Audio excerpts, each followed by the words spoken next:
blew me away, just like when everybody finally got to see it. It's still blowing people away today as a cult favorite and just a visual phenomena.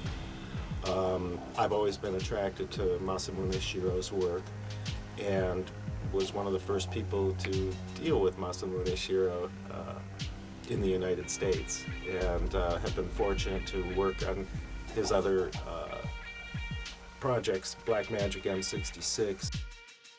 I grew up reading Philip K. Dick and science fiction, and which finally developed into a cyberpunk movement with William Gibson, and it was just, I was very primed for it because I knew everything that was going to happen in the future because of these fine writers.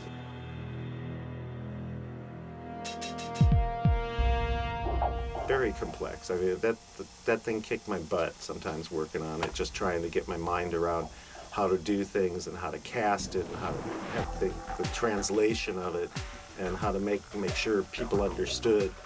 And especially with the Tachikoma dialogue, which I really enjoy because they're talking about books from my collection, like Flowers from Algernon, and you know, and high-level psychology. Indo-Russian Chinese environment that doesn't exist yet with you know, people fighting over islands and governments stabbing each other in the back and the mafia's involved, and the place names were so complex because they'd be Korean but translated by Japanese, and so the original Koreans kind of lost the pronunciation, and then all of the Russian dialogue, and you'd have a lot of Russian spies and things, and it was very difficult for all of the actors to pronounce those terribly long, difficult Japanese names.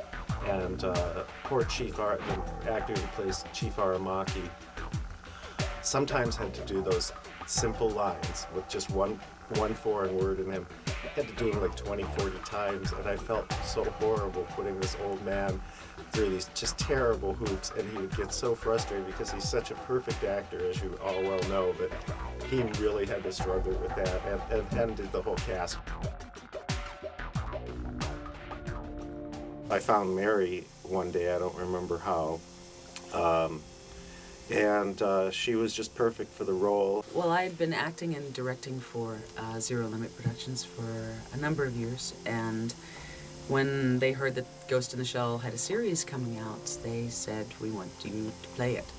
So I don't think they even, maybe speaking out of turn, but I'm not sure that they had auditions. I think I just sort of came in and we recorded some, and then they sent it off and said, "That's it." I was in the original Ghost in the Shell movie, actually. I came and auditioned for Kevin Seymour, and happily got the part of Bato, and I've been playing him ever since, and really loving it and enjoying it, and hope I go on playing him forever.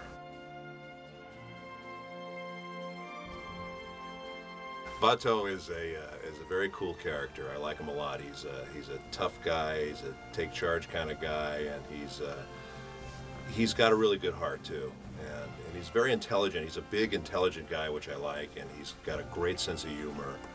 And there's a real sweet side to him. But he's tough as nails, and he doesn't take crap from anyone. She's a veiled character overall. I think she's very difficult to understand, and she is so hard and so straight-laced and just hard-assed, basically. But as you know, you sort of start to peel away the layers of her, you realize that there's so much more going on underneath her, and that there's a real passion to try and figure out who she is. And sometimes I think she doesn't even know what she wants. She dives into the net for years to try and find something, you know, and I think all along she was really just looking for Bato, to be honest, and that relationship that they have. The most interesting thing to me in the movie, especially the first movie, was that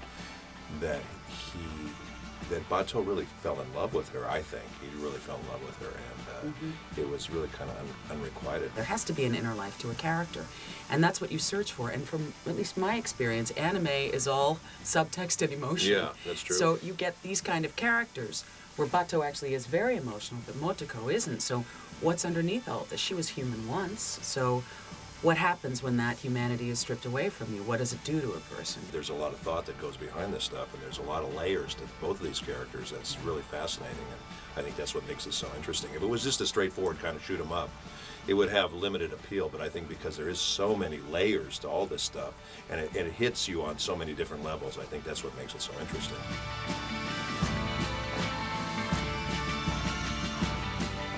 It was very hard to figure out with the whole setup with the kidnapped children, and it was a little complex to figure out which government branch was messing with which other government branch who was not really that person who they think they are, and they were really in a body and died years ago.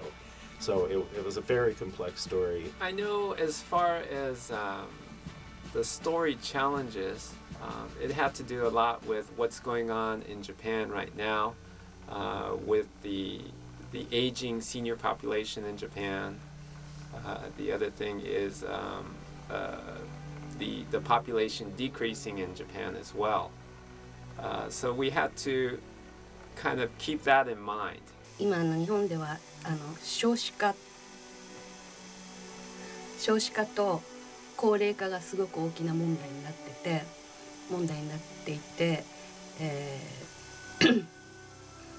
要するにその少子化が進めば将来はその高齢社会を支える子どもたちがいないということで、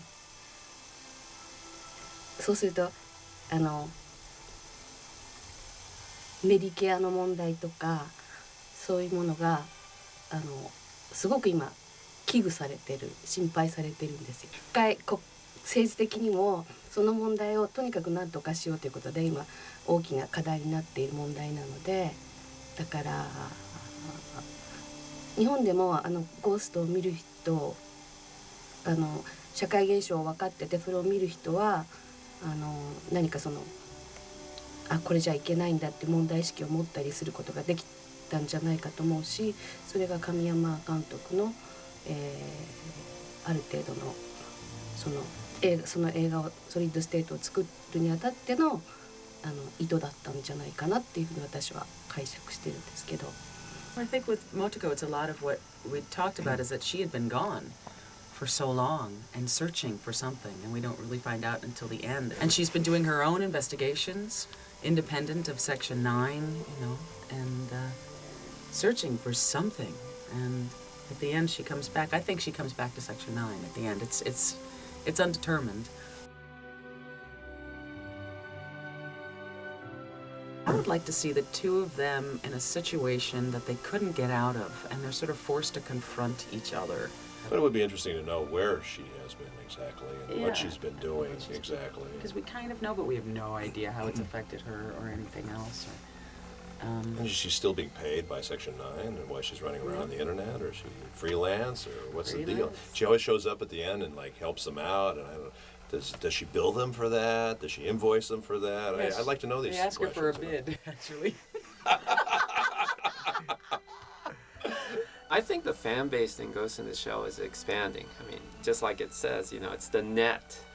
It's this huge web that just keeps growing and growing as more people are involved. They're gonna say, what is this show? And it'll increase the audience base. And as far as how it's affected things here in the States, you had the Matrix movie, you had lots of other movies which I've seen influences of Ghost in the Shell. So it's expanded other mediums as well. I can't imagine, but I'm sure it'll always be inventive and way ahead of its time.